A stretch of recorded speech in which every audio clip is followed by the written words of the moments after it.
Welcome to this new episode of What's Happening in Myanmar monthly updates. I am Sciortino. I am the founder and director of SEA Junction, and SEA Junction is a public venue here in Bangkok that focus on Southeast Asia. And since the beginning of the coup, we have been giving a lot of attention to what is happening in Myanmar, because it's a very important cause for the people of Myanmar, but also for the impacts on the entire region. And we believe if the people of Myanmar are able to get rid of this dictatorship, this will be a very good example for the rest of the region. Now, we are very pleased to have with us again Latt, who is a quite famous person as a journalist in various media and now associated with Mizzima, that is one of the main media relevant to Myanmar, now here in Thailand, and is our media partner. So as usual, we will have about 20 minutes of presentation by Latt, and then after that, we will open the floor for question and answer. So please. Thank you, Leah. Before I start, maybe today is exactly 3 months or 10/27 operation. So because today is the first 27.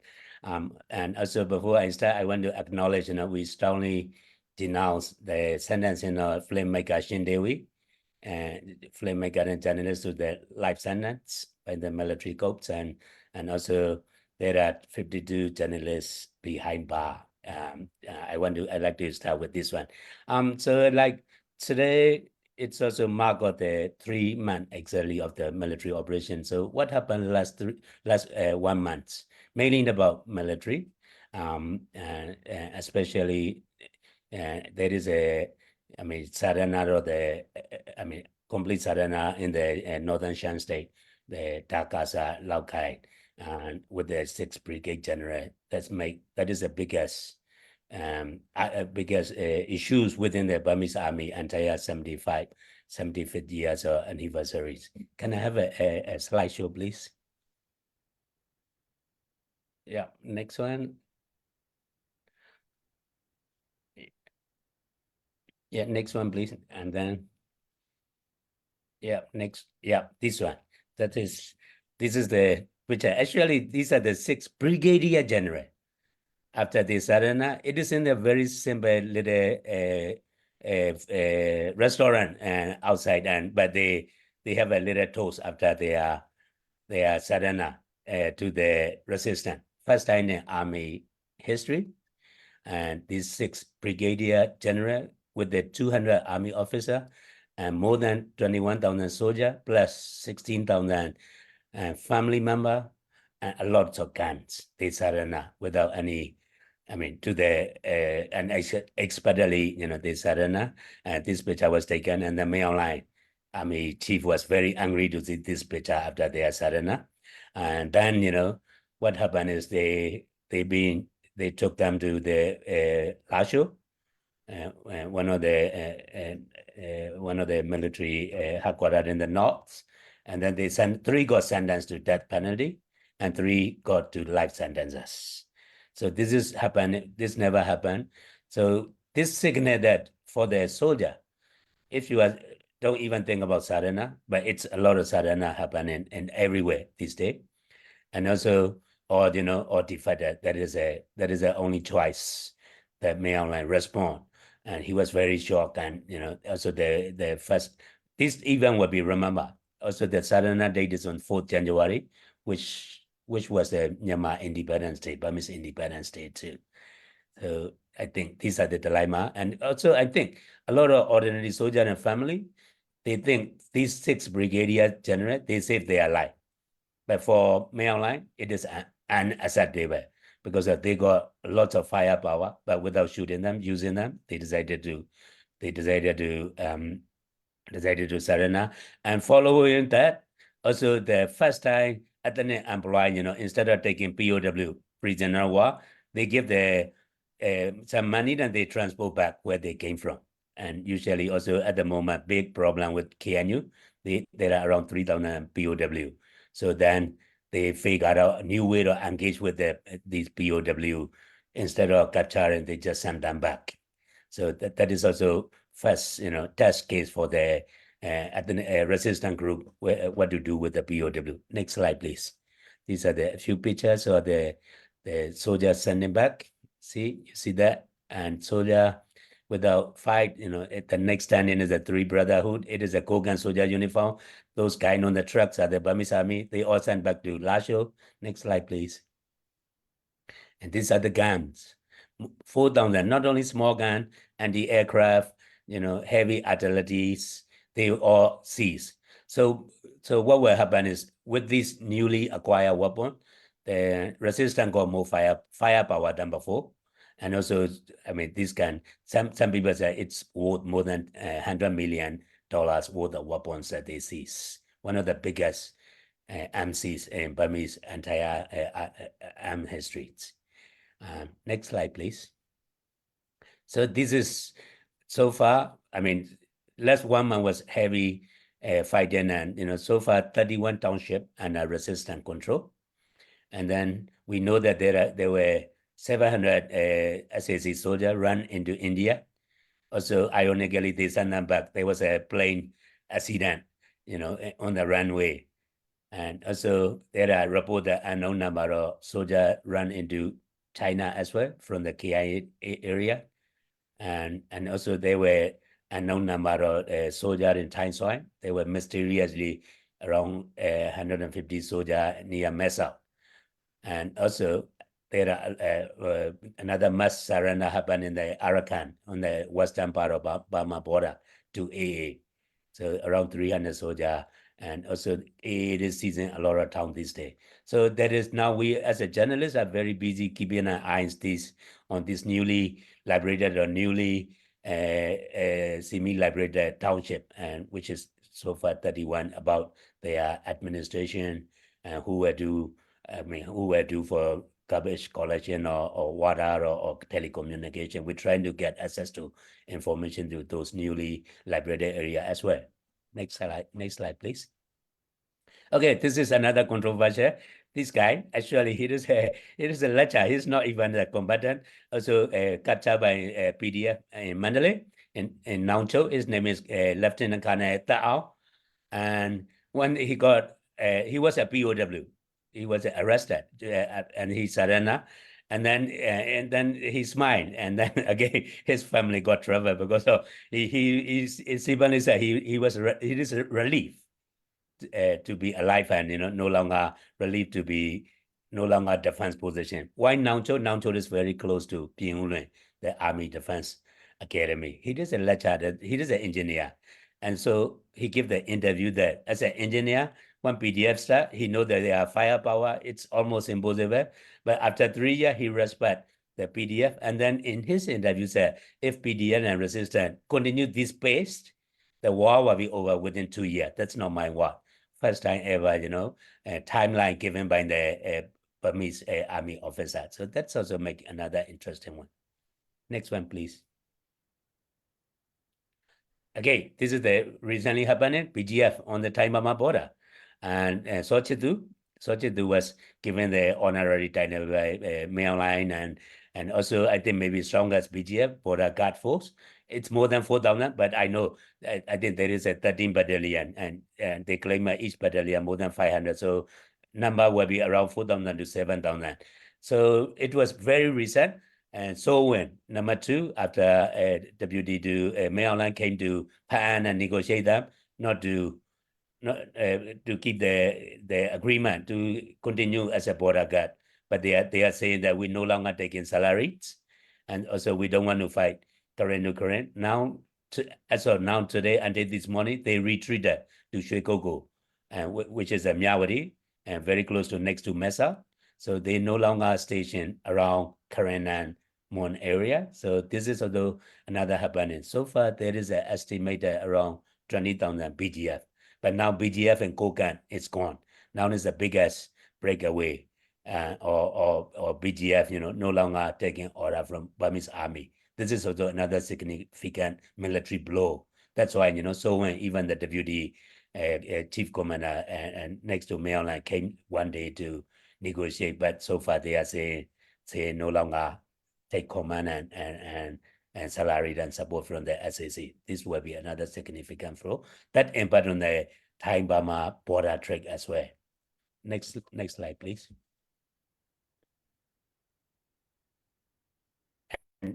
Rural China and Burma conflict. There was a China negotiator sponsor ceasefire agreement on 11 January by the this is the deputy foreign minister came to meet me online, but it's last only one day. Next day they start fighting and they start fighting with the TNLA, and then they both accuse that they will be a breaching of the Hygien agreement. Hygien is one of the hothead. And so what they are saying is SEC stop bombing and shelling, and also the Three Brother Alliance should not take any further territory. That was the agreement. So a lot of people, a lot of analysts said that this is also just another strategy to stop these three brothers who advance in, especially to Latt and Minyo, which is a strategic town in the north. And also China, again, they demand for the Pei Sao chain, the online scammer, and 10 people. But we were told that, Army still not redundant that the Pei Sao chain is another BGF, Kugan BGF. The Army took them to Namsan by their chopper. And then they still not returning to China. There is a lot of question, why not?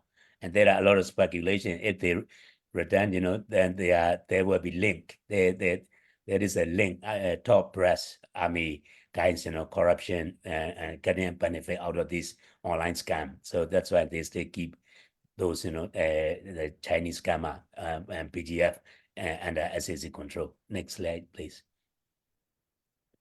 These are the 10 people that China won. And there was a report that they pay a lot of money to lift up by chopper from Kokan to the Namsan, one of the military base near there. So they stay there, but they are not returning them yet. So we don't know what China will do about this particular term and one that online scammer. Next one.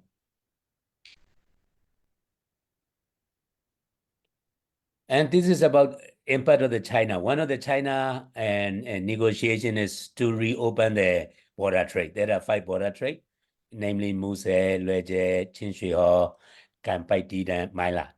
It's a more than 10 billion US dollar a year. It's significant.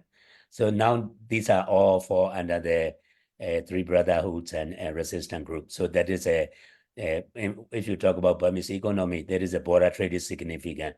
Out of all border trade, China is the most significant trade imports. So that now that one is gone.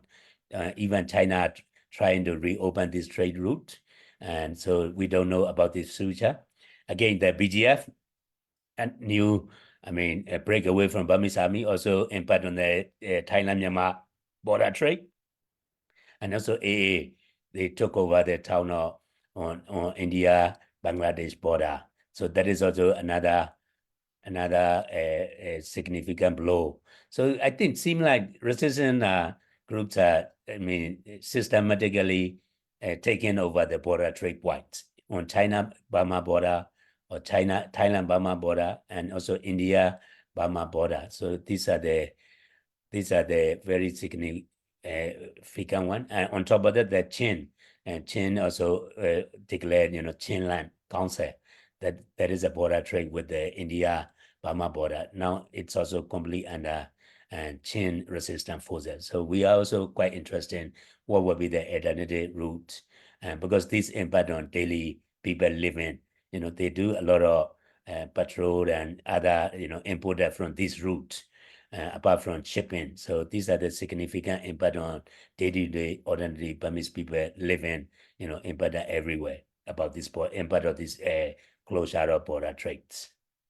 Next slide, please.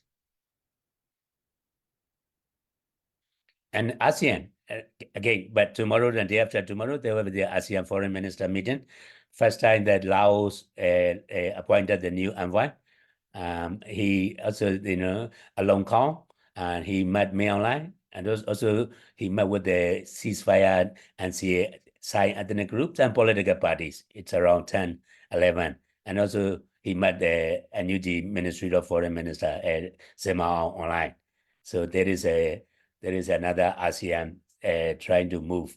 And today there is the even time Prime Minister meet with the US, and then they're talking about at least five point consensus. Very likely that they will address humanitarian access as an ASEAN, instead of other very difficult one like ceasing the hostility. So there will be a lot of potential significant move from the ASEAN, but we don't expect that much because as we all know, Laos, I mean, they are also very much dependent on China. So the Burma ASEAN, Myanmar ASEAN position will be very much related to what China wants. And now more so than before that Laos is chair and the new envoy is from Laos. We also keeping an eye on this tomorrow and day after tomorrow foreign ministry meeting, whether they may address some significant, whatever outcome tomorrow and day after tomorrow, or whether they will include other stakeholder, especially newly or NUG foreign ministry on sideline, or other, newly emerged mini states attacks. So next slide, please. We have to keep an eye. So this is again, the Laos meet with another deputy China foreign minister. So apart from meeting with this new envoy, meeting with the Myanmar stakeholder, not only Myanmar stakeholder, but also he met with Thailand and also the China again. So I think this year 2024, and I mean, we have to wait and see the Chinese New Year anyway. There will be a lot of Chinese engagement with the other regional player like Laos. We have to keep our eyes on these particular developments. Next one, please. So this is the picture that widely circulated, me online, and little ants, like at the start, and he said that NUG as an online government, PDF not significant, those small people cannot challenge. But now those small ants, all unite together and fighting him. So it is now really, really having an uncomfortable and first ever unpopular chief commander in Burma Myanmar history. And also I think there will be, I can conclude that there will be more fighting after Chinese New Year, which is the 10th February, because a lot of northern, most of them are Chinese descendant. So they will, after that, there will be attempts, mainly, I guess, Lasho and also other town like Pingyuan, it's a significant threat. So there will be more fighting and territory controlled by the resistance in the northern Shan state, and also Arakan will do it. And then also it is the army lowest morale so far. I mean, about this, it is not about firepower. The arms that they give up, it is not about firepower. It is about the morale. In my recent source saying that the DSA very prestigious intake, it is usually around 460, but the last batch was only 78. It was a 77 batch. They are intaking now 68 batch. 67 batch was only 78. That is how you can actually you can calculate how much the recruitment, even DSA, significant drops and in the entire Burmese history. And also we all know the 1st February will be another 3-year of military coups, like it or not, and Myanmar has to extend according to law. Actually, it is seizing the law unlawfully, Only state of emergency can declare by the president, but he put the president in prison and then declare with the vice president. And also even in the law, you can only extend only 2 times, which is a 1 month, 6 months, 2 times 1 month. So the 1st February, he has to extend another 6 months. So this will be the 5th time. So maybe already 2.5 years, which is totally illegal according to even the 2008 Constitution. And also we are expecting that maybe some reshuffle within the army, especially those losses in the military. There is a lot of rumor that there will be reshuffle in the 1st February. And also Myanmar may spread out about potential election because of the last time during the NCA idea, he said that they will be censored in August to prepare the election in 2015.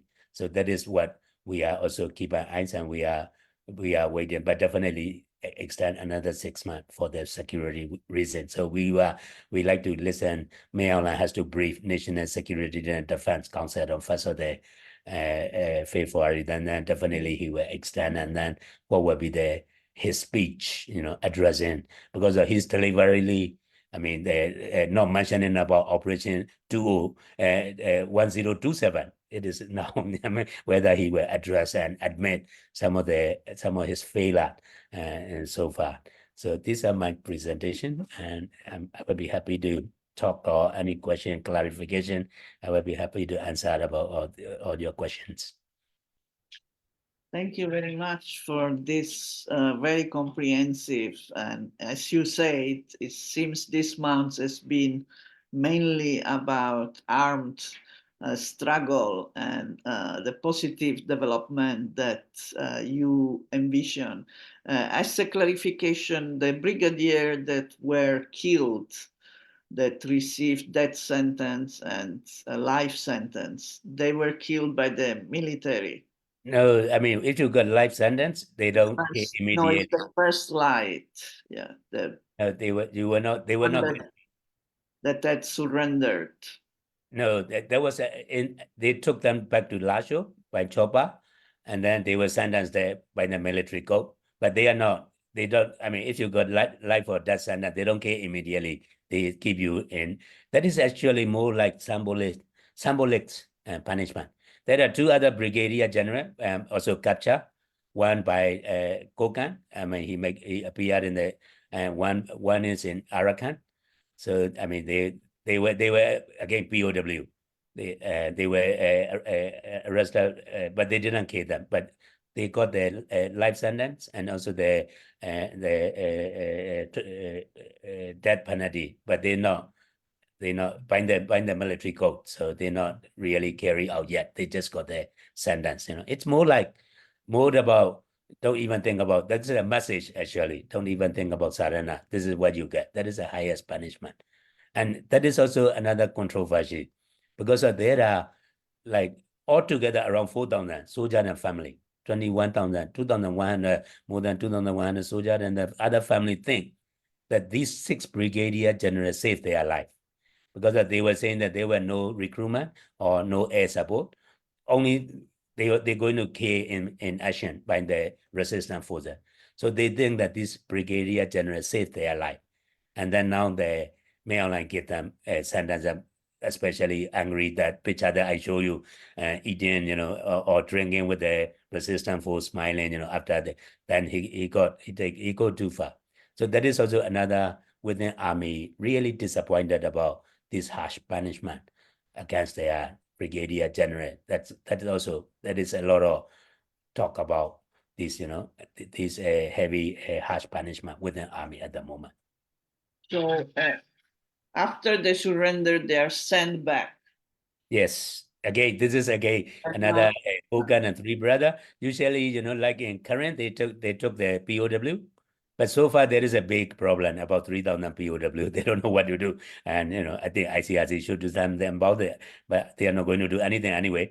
So what they do is they in their Sarana, one negotiation, we will send you back where you want to go. Also, they don't want to keep that.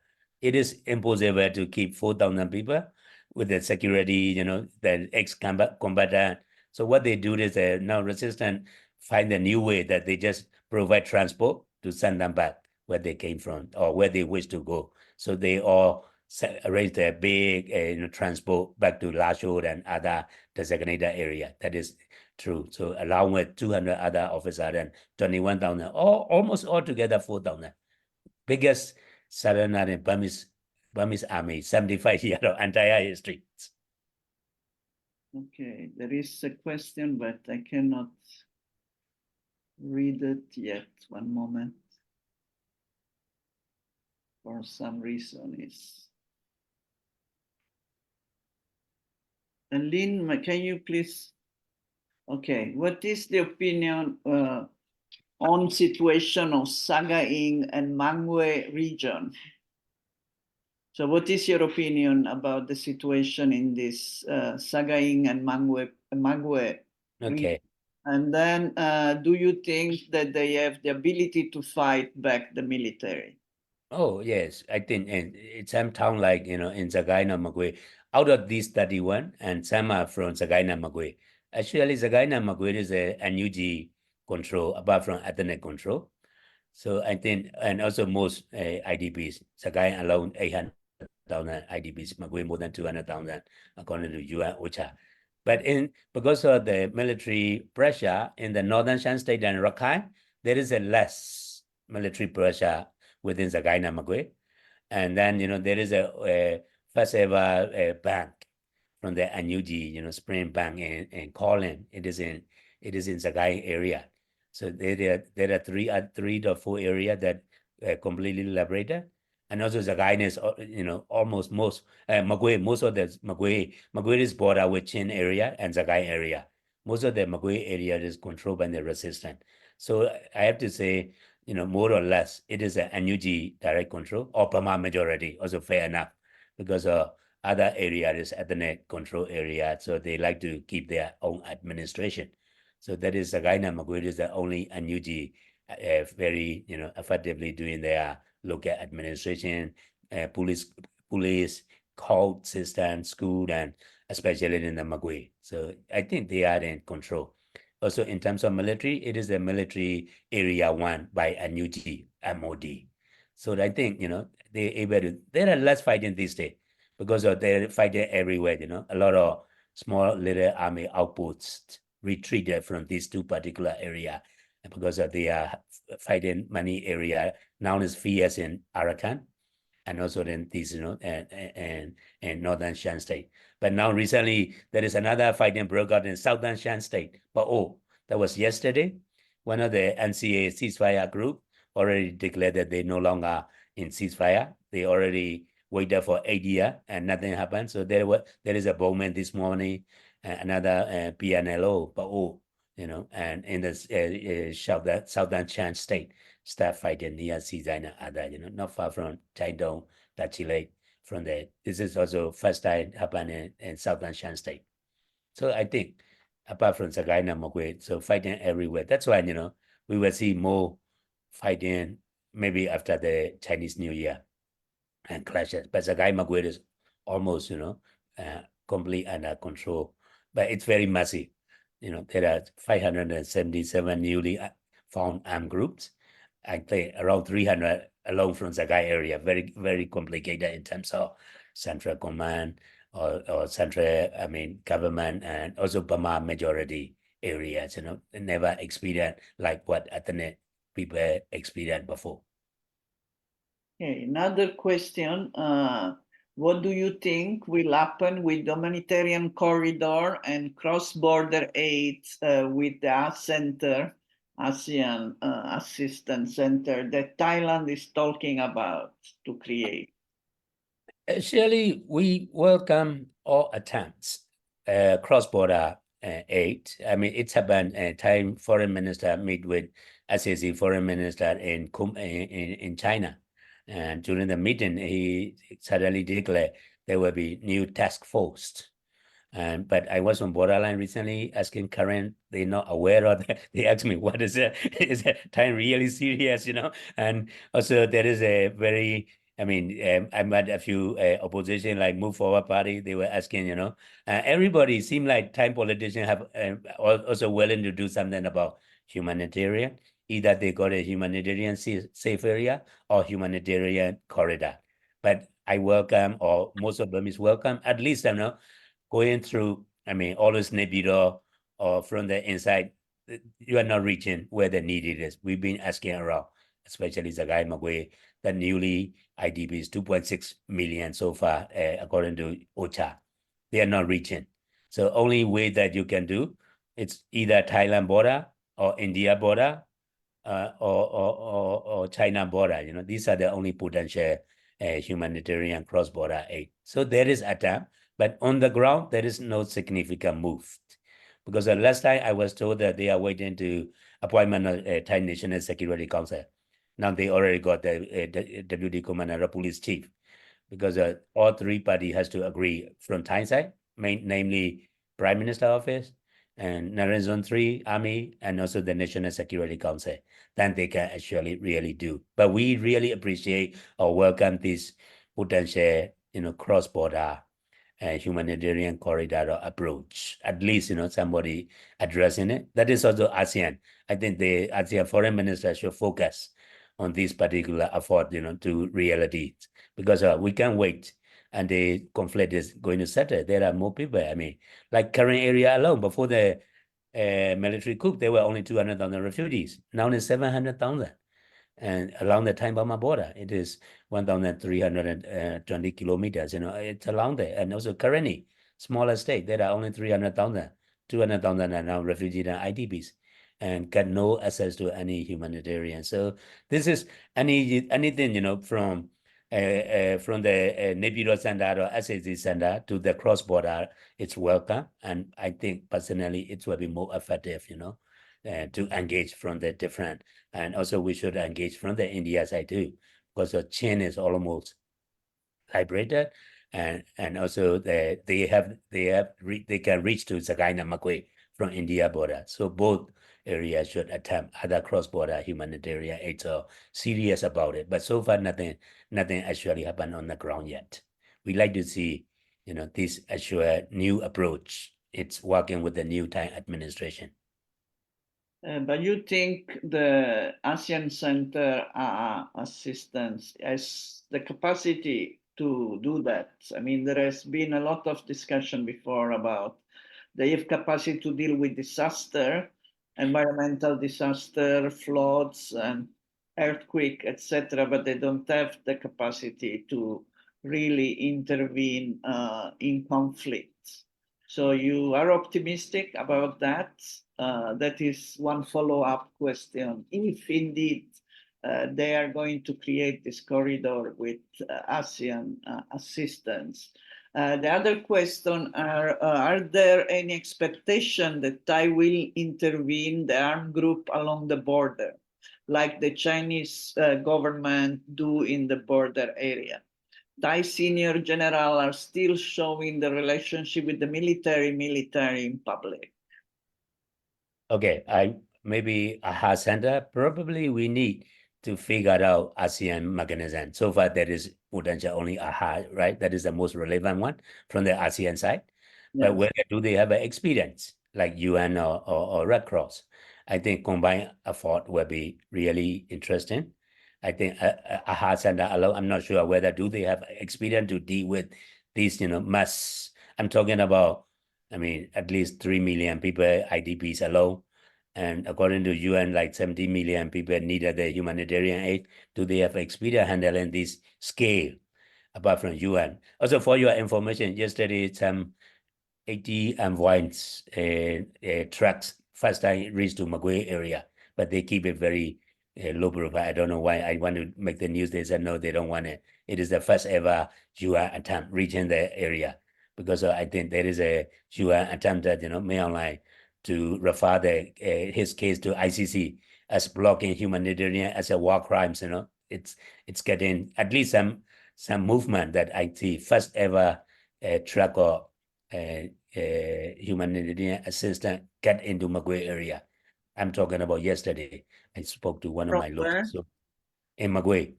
From where it arrived? From where you have to negotiate with the army checkpoint, but these are the UN. And so I think my question back to you is it the AHA Center, capable of dealing with this, this massive operation, or do they have experience? I'm not sure, but they need to do with the Red Cross or other, UN agency, maybe relevant.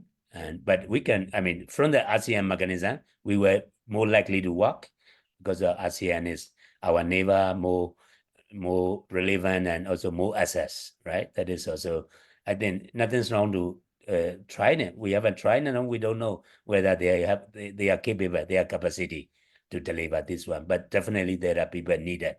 It's everywhere. I mean, a lot of people.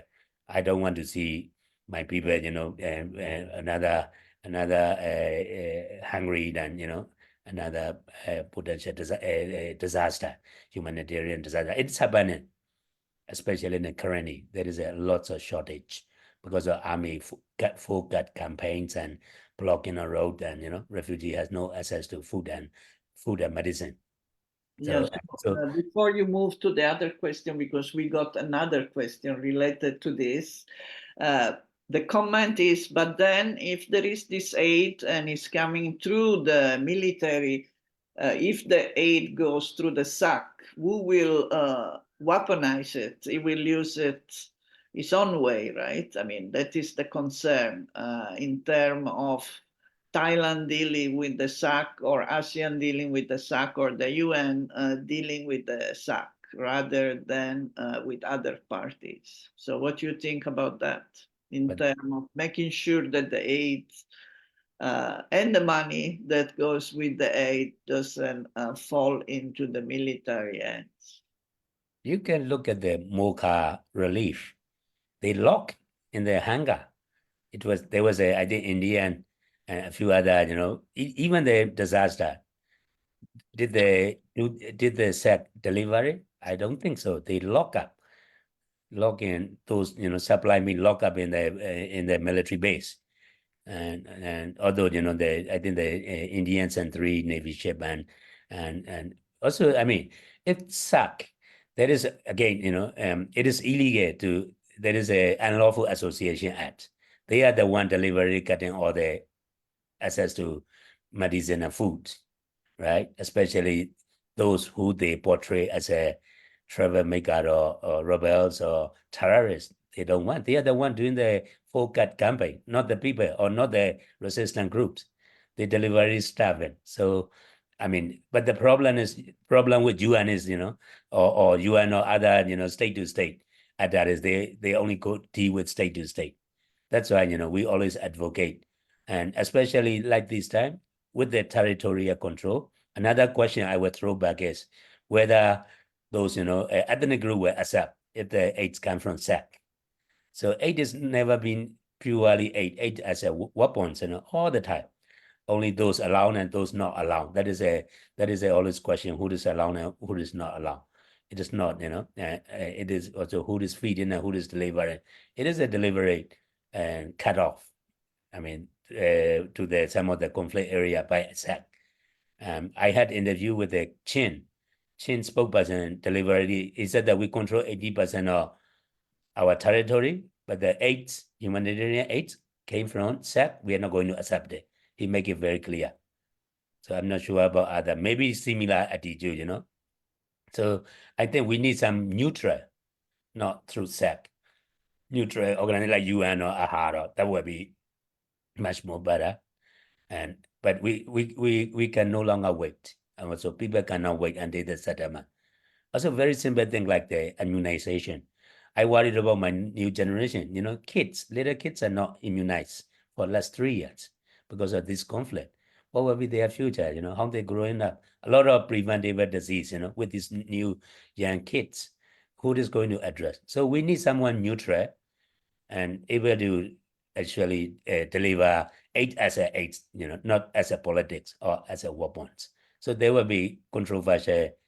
I mean, if it is going through SAC, because I'm not sure how the ethnic going to respond, or territorially speaking, what will happen to those resistant control area that I mentioned? There are, according to ISP Rosalia, 43% of entire Myanmar, it's under resistant control territorially. How can you reach there? And even SAC, they cannot even go out. But we need some neutral and really addressing of this humanitarian crisis. I don't want to see a lot of Burmese, dying of hunger and famine and, and inadequate medicals and about this immunization. And it is happening on the ground. After 3 years, it's quite serious now. So it has to be neutral. But and so I think I really doubt whether, because it's been 3 years going through, state center, Nebula center, humanitarian address. It's not getting anywhere, getting nowhere. There is more crisis than ever. So you would agree that probably going through NGOs and other more independent rather than dealing with the SAC But Thailand's intention seems to be dealing with the SAC. So how you feel about that? Because is it there, even the UN, as you say, at the moment they are not dealing directly with groups on the ground. They could cross the border, and then there are networks already established, right? Also Yes. from Thailand, without involving necessarily the SAC. Oh, let's do the pilot. I will volunteer to go as a journalist. Let me get access to as a journalist. I will go along any time, and then I can go. Let's see how it's work. Whether either Thailand will concern with Karen and Karenni on their border, along with from the Dak province all the way to Mae Sot. Let's do the pilot. I will be happy to volunteer, and let's give the journalist access how it's work, and then we will go along with the supply route. Let's without testing the ground, we don't know, right? But I can say that they're the one blocking the blockade. Even the for PDF control area in the Zagai Magwe, they don't even allow trash suits like you do for gyms or because of PDF weather or any walking shoes or other are not allowed. They don't even think about the medicine or other. That's on the ground, we know. There are a lot of checkpoint and also all the transport worker, they've been given order by an orally order not to carry even trash suit, for the sport purpose or boots, medicine, they're not allowed to carry at the moment from the military checkpoint. That is on the ground. These are the realities. So from the SAC, I will be very surprised if they generously allow the confined, but I will volunteer go along with that, or journalists. I'm also secretary of Independent Press Council. We have a 37 media organization together. We're very happy to go along and then make the reports, if it has happened. And let's try the pilot case, unless we test the ground, you don't know what will be there, whether it's work or it's not work, right? But I think more feasible is a cross-border aid through this network that already established, like Thai Burma Border Consortium, they've been quietly doing for a long time, and many other Thai Red Cross, small scale, with village to village model. Otherwise, those people will be, Thai that with the hangar and all this problem. So there is already established network. Capable of doing things, but we have never tried it with the big scale or huge scale. Let's say with the ASEAN logo or UN logo from the cross border. Let's see how it's work. We never attempt. Simply saying that we don't deal with non-state actor. But in Burma, Myanmar, who are the non-state actor? Who is the state at the moment? There is no one state. No one state as Nebulo or SAC. There are many other. I can name the names. Like currently IEC, there is an interim executive. They have their own constitution. They even change their name. Don't call us Kaya. We are not Kaya. We are Karani. I like to change Burma, Myanmar to Burma too. And then Kokan, TNLA, AA. There are many other smaller states. Burmese map is changing at the moment. So when you talk about humanitarian, why don't you start thinking about this newly emerged and state within state? These are the most relevant and most effective way because they literally control territory and people, and also they introducing their new administrative system.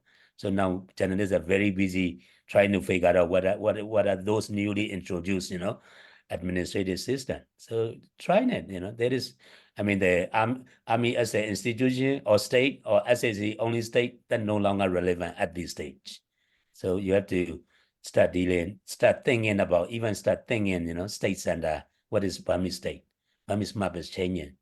Even in the future federal democracy, who will come along, we don't know. Burmese map can change permanently, who knows? This is what happening. And also, when you address the humanitarian aid, you have to consider this real fact. These are the unavoidable.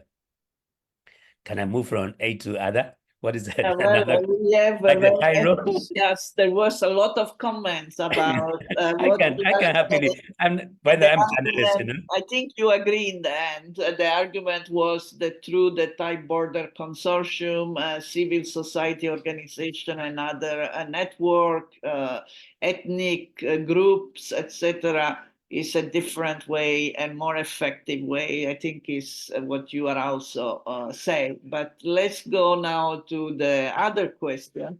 which is about whether Thailand could be thinking about intervening, since more and more they're getting affected also by the war on the border, whether they would try to intervene to bring peace among armed groups the same way that China has been doing on the China border. Do you think that is a possibility or not?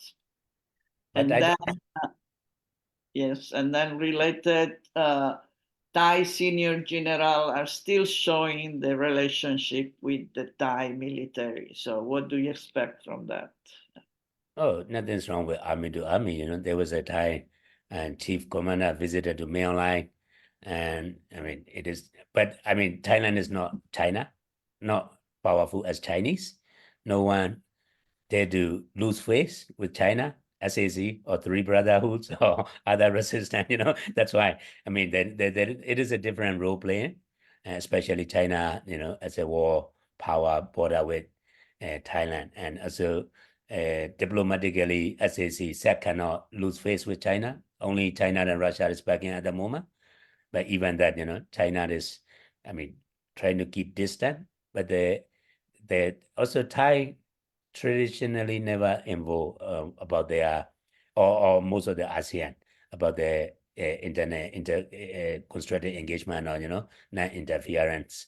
I don't think Thai would do that because as a member of ASEAN, and also, I mean, it is traditionally we never see, but there is a lot of and see army to army relationship. I mean, I can talk about like 17th rice sets, suddenly appeared on Thai border. I mean, the Thai journalists wrote about it, and it was the Thai army trying to give, secretly to the Burmese army before the most of the territorial loss or that these kind of things.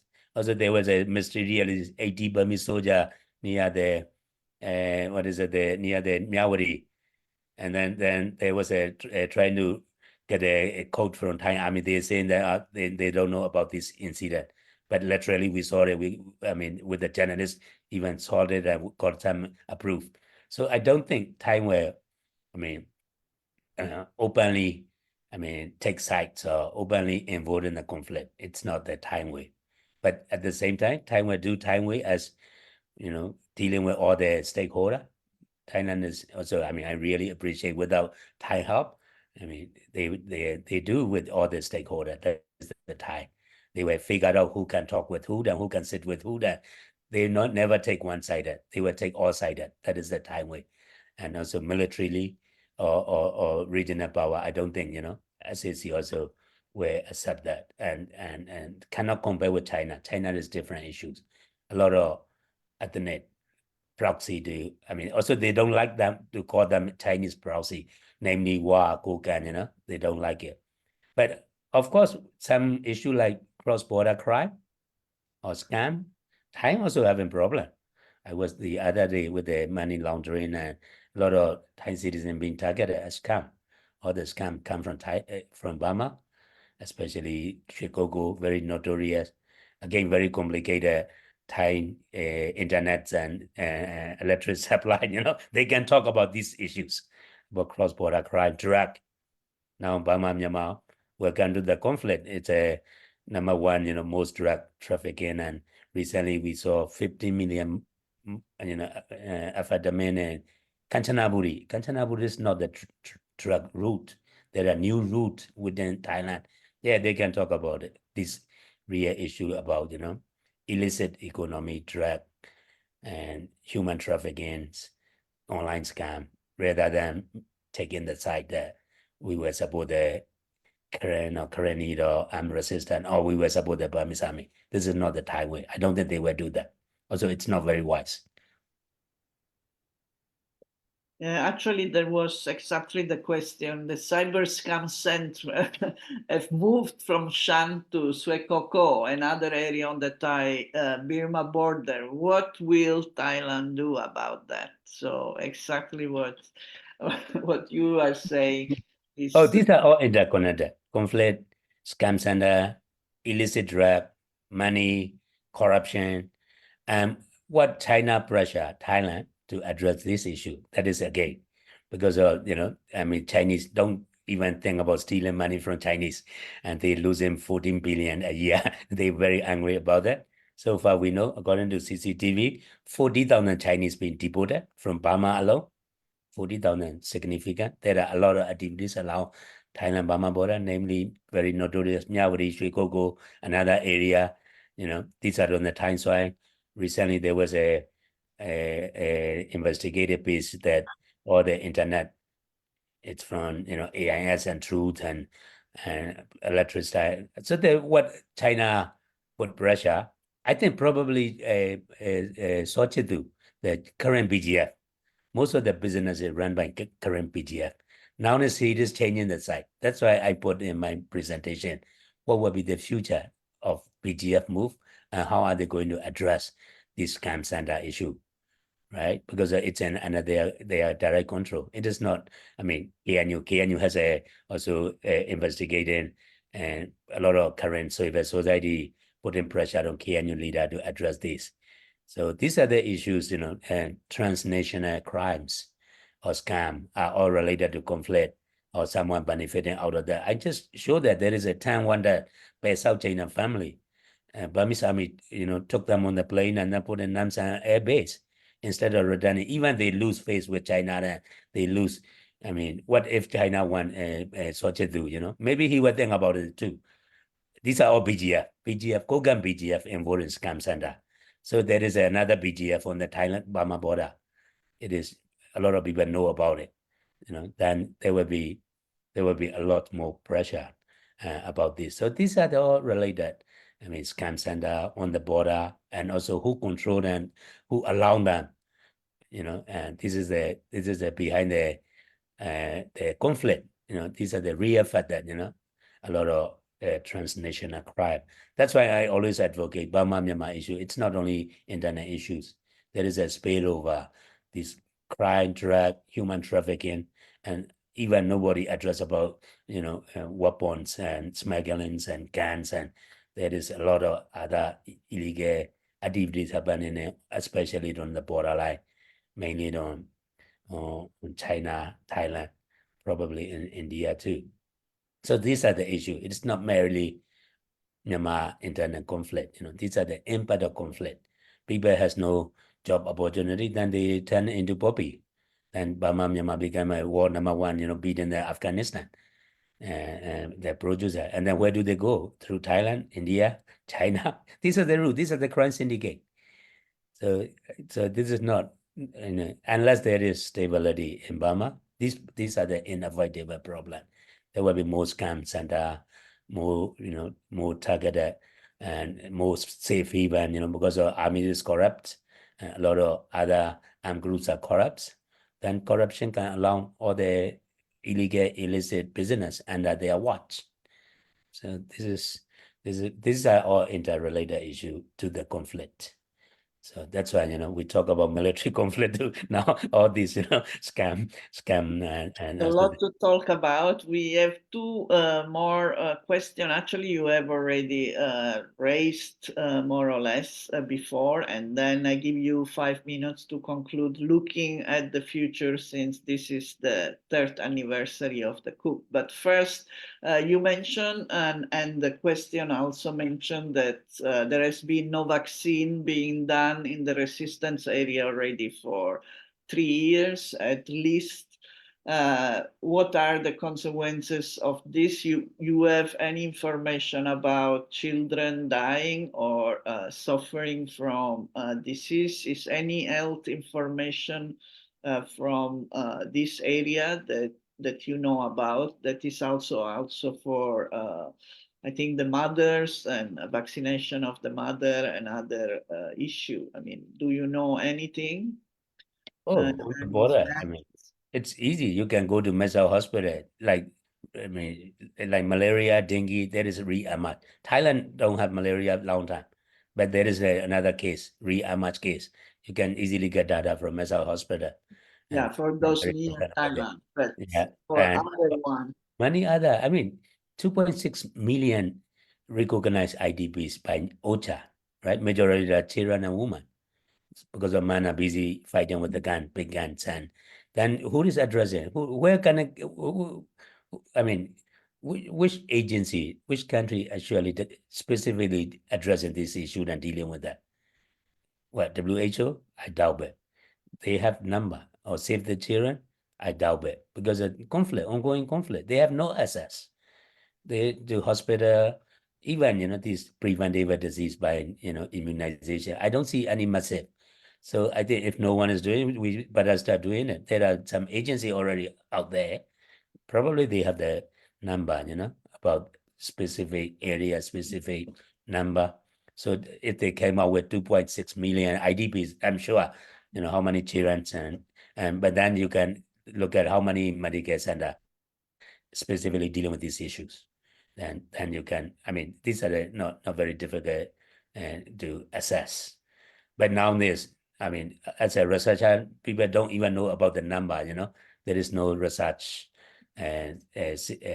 exact number about this particular issue. These are the only one big issue, tip of the iceberg. There are many other issues like new COVID, even, there is more, people don't even scared about COVID, who knows, how many different, patient and like even it's like Chiang Mai, there are another, lot of outbreak of COVID where there is no facility cleaning, and refugees, IDPs has no access. You can easily imagine what will be there, this, and access to Medicare or vaccine, and also on top of that, there is military blockade, not even allowing any medicine, even paracetamol is not allowed. So, these are the situations that I'm talking about. And I'm worried that there will be really dire consequences and all this for the next generation of Burmese people. And so, this is my quick and short answer, but I don't have precise number. But if someone would like to do specific, into this issue, happy to do collaborate with the research. We have access to all the conflict area. As a journalist, that's a privilege about journalists. We have a huge network and reach to the area. We do a lot of research, like audience research. We are doing ongoing research. We can happy to extend our research into this specific area if you are willing, and we have access to look at any area that you mentioned. For some area, I think they have health services, right? And from the ethnic organization, and also the NUG has been trying to establish some health centers and education facility. But the question is, of course, how effective and what is the reach of these services that have been established still in conflict areas. But some area probably have more access than other. But yeah, it would be important to know more about the situation, the health situation, particularly in the area where still is not really service available. Not those close to Thailand, which are in a sense, they have many more centers and access.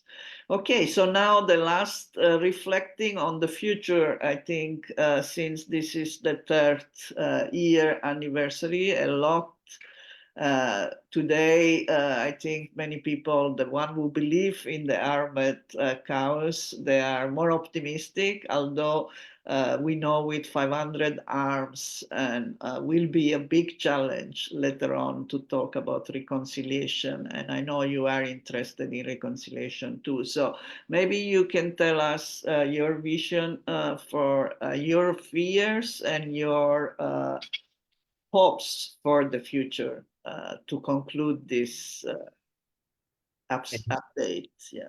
In my presentation, the smiley Lieutenant Colonel who was captured, he already predicted if they continue like this pace, within 2 years, war will be over. That's not my assessment. It's about one of the professional Latt and Lieutenant Colonel assessment, his interview. So I quoted. And also, on the ground, I think there will be more territorial loss and more fighting after specifically Chinese New Year coming after February. And then, and that is unavoidable. And there will be I already mentioned there will be new Myanmar Burmese map will be changing, or whether who will include or who will exclude. There will be another set.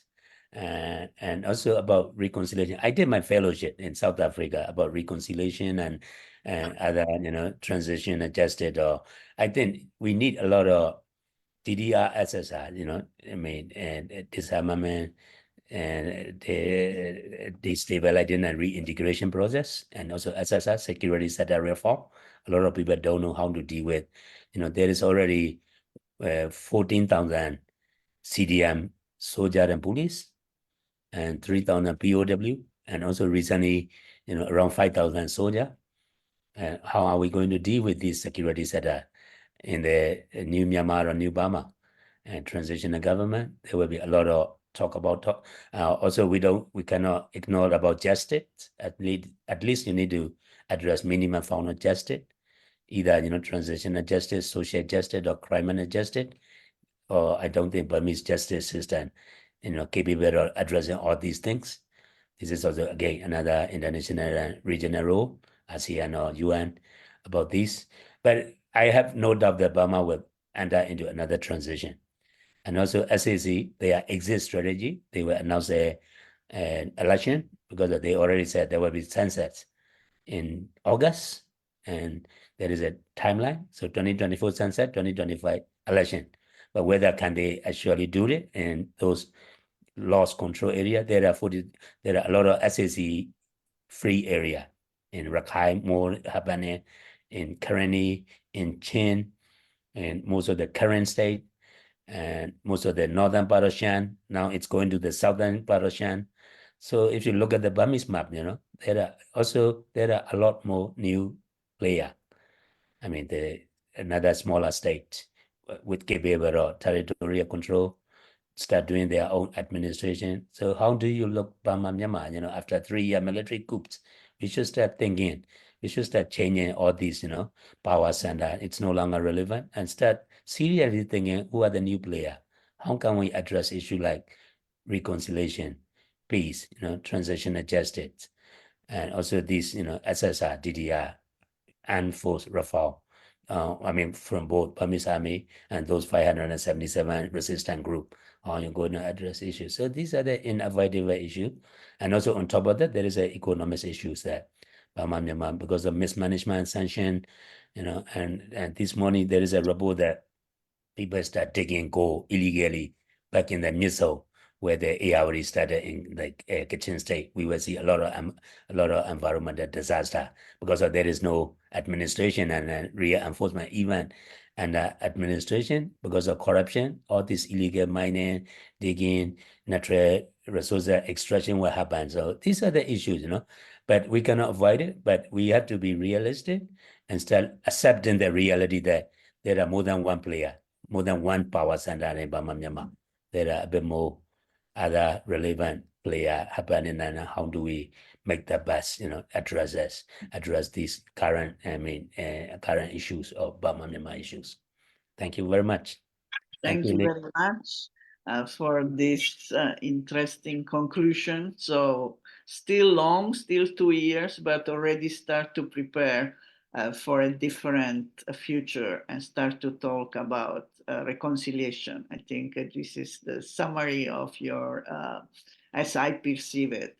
I want to also inform everyone that SEA Junction is going to have a beautiful exhibition of True Why, starting on the 30th of this month, and for 2 weeks at the link has been shared here in the group.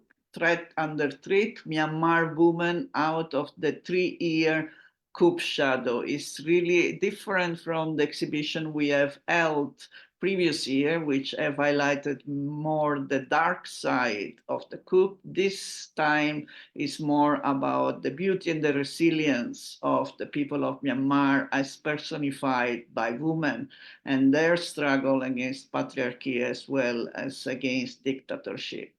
It is more about the strength of the women of Myanmar. And I think it's quite beautiful, and we will have an opening on the 30th at 5:30 in the afternoon with Kino Mar and Phil Robinson, as well as online. They will be in person, and then the painter, the artist, Chu Wai, will be online. So please do come to the event if you are in Bangkok. If not, follow us online, and we will be again here in 1 month for the next update, again with our guest speaker. Thank you very much and thank you again to our media partner, Mizzima, and thank you for being here and continue to follow us and what is happening in Myanmar. Bye-bye. Yes.